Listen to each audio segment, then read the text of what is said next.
이렇게 우리에게 오는 시험은 순간적입니다만은 시련은 이렇게 길게 가는 것입니다. 성공은 이미 지나버린 한 정점이 되어 버렸습니다. 비극은 이제 오늘을 지나 내일을 향해서 출발하고 있는 것입니다. 벌써 욥에게 일주일이 지났습니다. 이 고통 진행형에 장고를 거둬받은 욥이 3장에 와서 마침내 입을 열게 됩니다. 그는 긴 사색이 아니라 경험한, 그리고 경험하고 있는 또한 사람으로서 말을 하고 있는 것입니다. 인간은 하나님을 믿고 하나님 안에 있고 하나님의 지혜와 지식을 가지고 있습니다.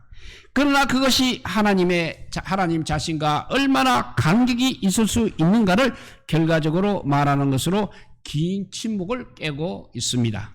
하지만 지혜의 주권과 또 그 권위는 하나님께 있다는 것을 욥은 다 말해버린 후야 비로소 깨닫게 되는 것입니다. 한편 이제 막 말을 시작하고 있는 욥은 그것만큼 자신이 얼마나 우매한가를 역설적으로 시인하고 있습니다. 하나님을 알지 못하고 있는 인생인가를 또 공개적으로 시인하고 있을 뿐인 것입니다. 그것이 우리의 인생이라는 것입니다. 너무 욥을 몰아붙이는지 모르겠습니다. 하지만 욥에게는 분명히 어떤 차별적인 모습이 있는 것입니다. 먼저 그의 아내의 말과 비교해서도 그렇습니다. 앞에 2장 9절을 보면 당신이 그래도 자신의 순전을 굳게 지키겠느냐, 하나님을 욕하고 죽어라, 꼭 아내가 말했습니다. 이에 비해 욥의 저주는 하나님을 그 대상으로 삼지 않고 있다는 것입니다.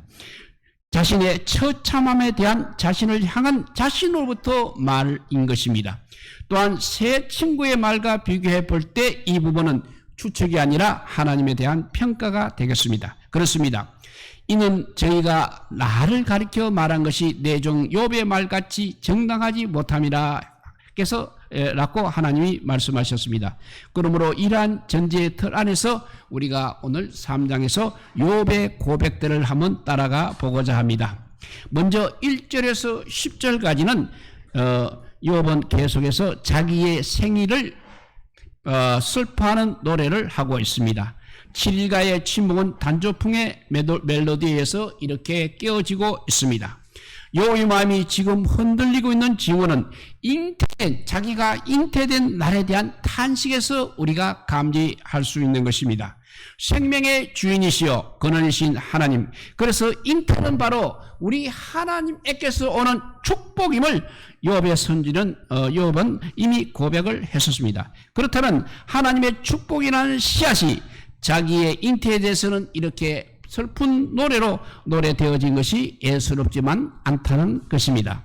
이처럼 축복이 변하여 저주가 된 모습, 그러나 이것은 욥이 지금 이미 고백한 대로 그것은 문제가 되지 않았습니다. 2장 10절에 보면 우리가 하나님께 복을 받았은즉 재앙도 받지 아니하겠느냐 하고 이어서는 이 모든 일에 욥이 입술로 범죄하지 아니하니라 해서 우리는 확정할 수 있는 것입니다. 그런데 7이 지난 후 이 고백에 반한 그의 애가 앞에서 당황스러운 것은 욥과 그 친구들만이 아닐 것입니다. 오늘 우리가 본문 앞에 서 있는 우리들 모두가 당황스럽기도 하는 것입니다. 이렇게 1절에서 10절은 욥이 자기의 생일을 슬퍼하고 있는 노래입니다. 두 번째 11절에서 19절은 생명을 부정하고 있습니다. 여기 보면 네 번의 어찌하여 라는 말이 눈에 띄고 있습니다. 태중에서 혹은 출산할 때 생사를 달리 했다면 좋았을 걸 어찌하여 살아있다는 것이 얼마나 큰 고통이냐 하는 것입니다. 그래서 욥은 절망하고 있습니다. 이는 깊은 영적 침체라 할 수 있겠습니다. 욥은 절망하는 자신의 내면을 그대로 토해내고 있습니다. 전혀 감추지 않고 있습니다. 아슬아슬하기는 하지만 자기 감정과 마음의 상태를 그대로 신음소리에 담아내고 있는 것입니다. 성도가 이렇게 절망할 수 있는 것입니까? 더욱 하나님의 A 법칙의 산 증인이 이처럼 추락할 수 있다는 말입니까? 성경은 그럴 수 있다고 지금 이야기하고 있는 것입니다. 왜냐하면 지금 욥이 그렇기 때문에 그렇습니다.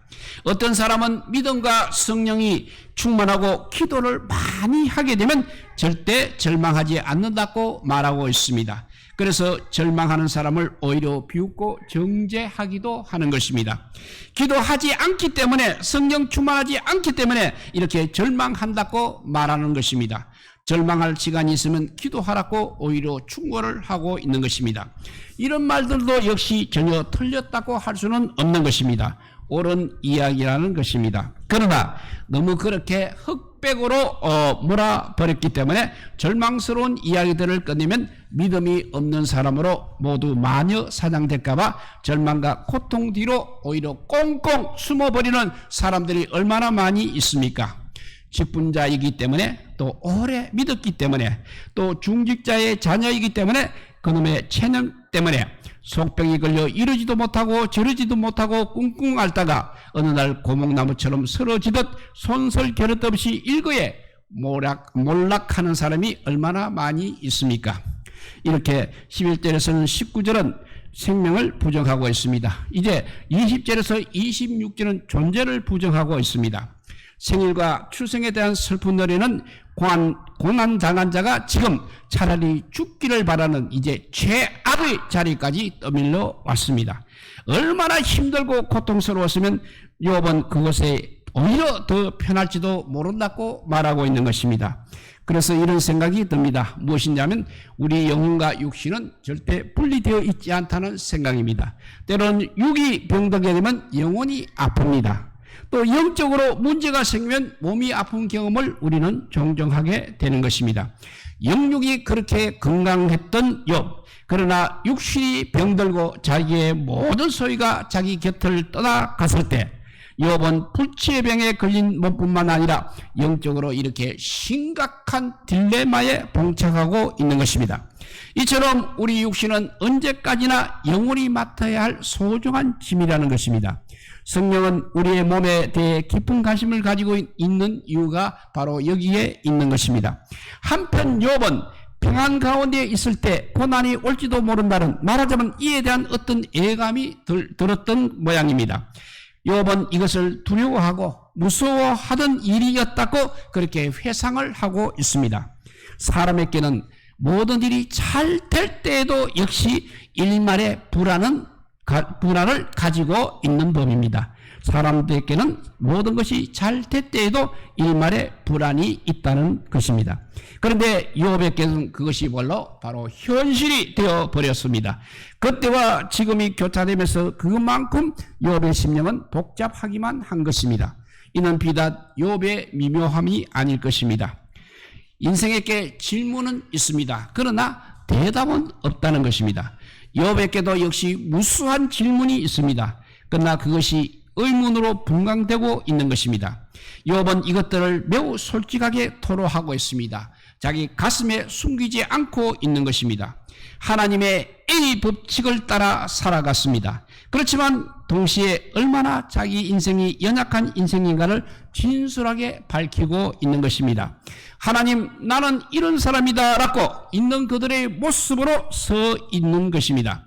그럼에도 불구하고 하나님께 둘러싸여 길이 아득한 사람이라 이렇게 자신을 말하고 있습니다. 지금 자신의 실존이 하나님 밖에 있는 것이 아님을 혼신의 힘을 다해서 불부짓고 있습니다. 하나님 앞에 그야말로 벌거숭이로 서 있는 것입니다. 그래서 인간은 결코 강하지 않다는 것입니다. 욥마저도 이렇게 무너지다니 나라라고 하는 것이 아닙니다. 욥이기 때문에 그래도 이 정도이라는 것입니다. 만일 우리였으면 아무도 욥의 아내처럼 이미 영적으로 파산을 했을 것입니다. 하늘을 향해 삿대질을 하며 지옥의 포로로 내는 길을 너무나도 당당하게 선택하였을 것입니다. 우리에게는 욥을 비난하고 정죄할 아무 자격도 아무 권한도 없습니다. 욥을 조금이라도 동정하고 그의 욥의 절망의 언어들 사이에 숨어있는 그 욥의 심령을 조금이라도 훔쳐보고 있다는 것은 우리에게도 욥의 기질이 발견되기 때문에 그럴 것입니다. 어쩌면 우리는 욥과 같이 못하기 때문에 욥이 만난 시련과 고통을 아직 나의 것으로 갖지 못하고 있다고 보는 것이 더 솔직한 고백이라고 생각이 됩니다. 하나님께서는 우리를 아직도 욥처럼 그렇게 하시지 않고 계시는 것입니다. 우리는 지금 함량미달이라고 할 수 있겠습니다. 그러니 욥이 어떻고 저렇고 할 그런 입장이 못 되는 것입니다. 그래서 욥을 정죄한다는 것은 교만이요 영적인 사치다라고 하고 싶습니다. 그렇다고 해서 욥을 미화시키고 싶은 것은 물론 아닐 것입니다. 욥은 고난을 이겨내었기 때문에 의인이 된 것이 아닙니다. 하나님께서 공정하신 의인이기 때문에 지금 고난을 받고 있는 것입니다. 이렇게 일하시는 하나님의 마음을 생각해 보고 싶고, 또한 욥이 가연 3장 이후를 또 어떻게 통과해 가고 있는지를 우리는 주목해야 할 것입니다.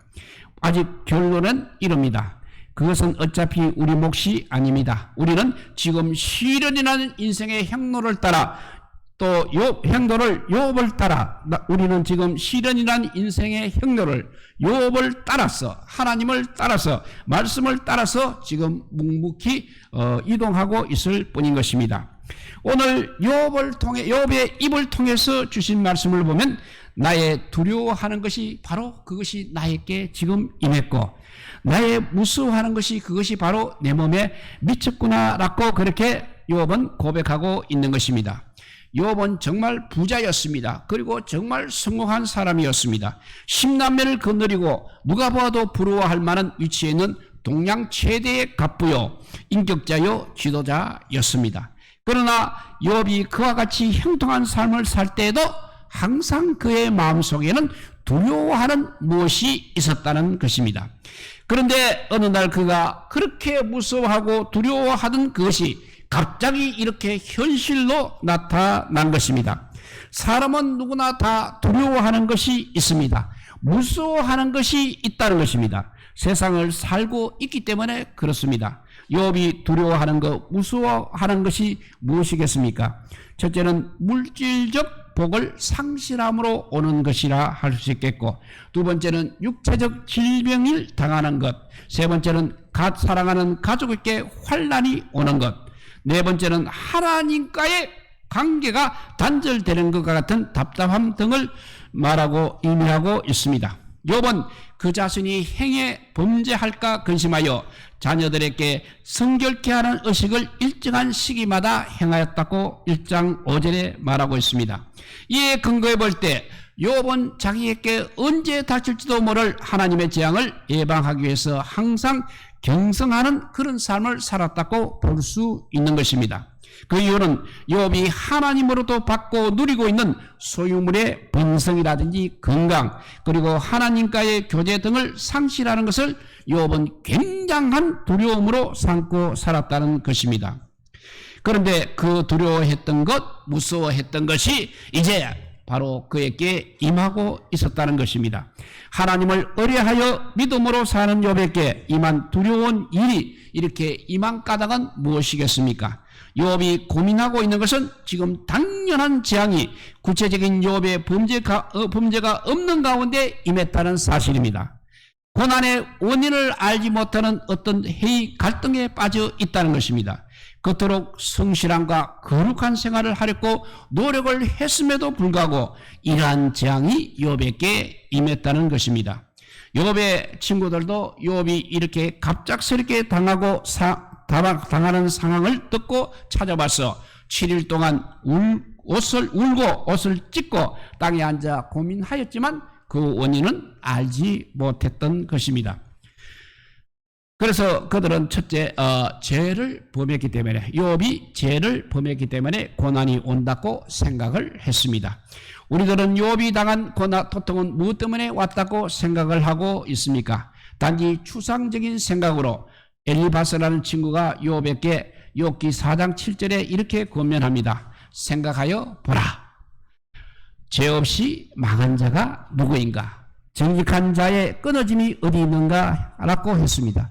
통상적인 신앙으로 볼 때 분명히 무엇인가 잘못한 거, 죄 짓는 것이 있었기 때문에 이런 고난이 욥에게 다가왔다는 것입니다. 자연의 법칙도 마찬가지입니다. 심는 대로 거두게 되어 있는 것입니다. 성경의 가르침도 역시 심는 것을 거두고 심은 만큼 거둔다고 하였습니다. 그러므로 엘리바스가 7일 동안에 금식하며 기도한 결론은 욥에게 임한 두려운 일과 무서운 일들은 이렇게 죄를 범했기 때문이라고 그렇게 결론을 내린 것입니다. 까닭없는 창상이 왜 일어나겠느냐 하는 것입니다. 하나님께 분명 무엇인가 잘못한 것이 있다는 것입니다. 우리들의 생각은 어떠하십니까? 이렇게 죄를 범했기 때문에 고난이 온다고 생각을 하고 있습니다. 두 번째, 욥은 이렇게 생각합니다. 하나님께서 취하여 가셨다고 생각을 하고 있습니다. 욥은 자신이 아무리 생각해봐도 이런 재난이 올 만한 잘못이 자기에게는 없다는 것입니다. 그러므로 그는 하나님의 주권 앞에 자신이 당한 현실을 적용시키고 있는 것입니다. 욥은 아주 신앙이 좋은 사람이었습니다. 하나님의 은혜를 충분하게 감사할 줄 아는 사람이었습니다. 모든 주권이 또 하나님께 있음을 깨닫고 있었습니다. 이렇게 대환란이 임했으나 어리석게 하나님을 원망하여 사단이 노리는 자리에 빠지지도 않고 있는 것입니다. 소와 나귀와 양과 약대와 종들과 10남매의 자식들을 다 잃어버리고 나서 고백하는 말이 욥기 1장 21절에서 22절 말씀입니다. 그 말씀을 읽어보면 가로되 내가 모태에서 적신으로 나왔은즉 또한 적신으로 그리로 돌아가올지라.